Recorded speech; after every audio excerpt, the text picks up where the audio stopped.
Lance's new time trial position utilizes a far steeper effective seat angle than he has in the past. This shot from 2008 in the wind tunnel shows a position similar to what he's used for most of his cycling history on the TT bike, with his sit bones located somewhere around the 72 degree range versus his current position, which has his sit bones somewhere around 78, more typical of a triathlon type position, but also similar to the position we see a lot of the Pro Tour cyclists getting themselves in when they're pulling themselves way up on the nose of the saddle. We can do an overlay video here on the left side to compare these two positions, and it's clear, although the camera angles are slightly different, it's clear that the big difference here is how much further forward and up Lance is now sitting relative to the bottom bracket compared to his old position. So this is rotating his torso forward. It's rotating his head down, so we can see that as he pivots over the bottom bracket to the steeper seat angle and the relatively higher saddle position, he now has a flatter torso angle and the lower head position relative to his back. See that that he really doesn't look like he's increased his drop a whole lot more than where he had it in that previous in the 2008 picture. If you can look at these lines here, he may be down a centimeter or so, but you can see that he's now got his shoulders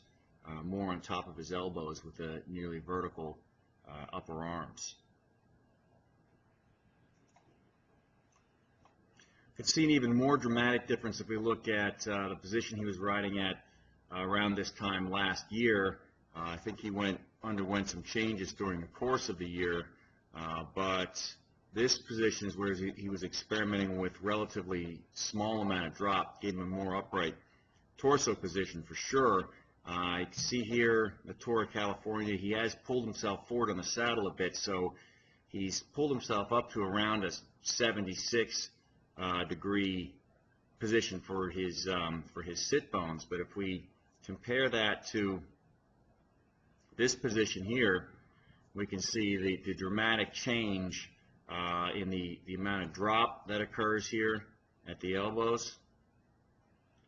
and the general rotating forward, up and forward over the bottom bracket. So essentially maintaining a constant radius around the bottom bracket, but rotating his body forward, which allows him to flatten the torso compared to this relatively upright position here, and lower his head again below his back profile, so reducing his frontal area and giving him a more of an airfoil shape, whereas this shape here looks relatively draggy in comparison.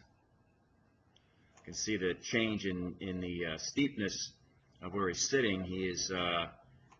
up a couple of degrees from this position for sure. He's up again probably 78, 79 once again, as we note over there. And we look back here and we can see that even though he's pulled himself forward, he's still sitting not nearly as steep. Now, certainly one of the things that allowed him to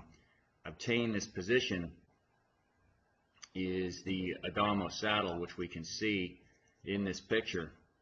Adamo Road version. And in the blog we'll go a little further into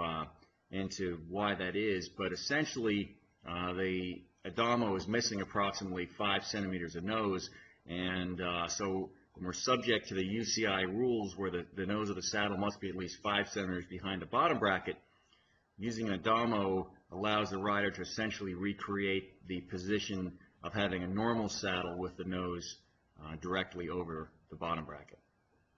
So therefore they can achieve this forward position and typically a lower position in front, because of the more open hip angle to forward position affords, without having to sit perched way out on the nose of a conventional saddle.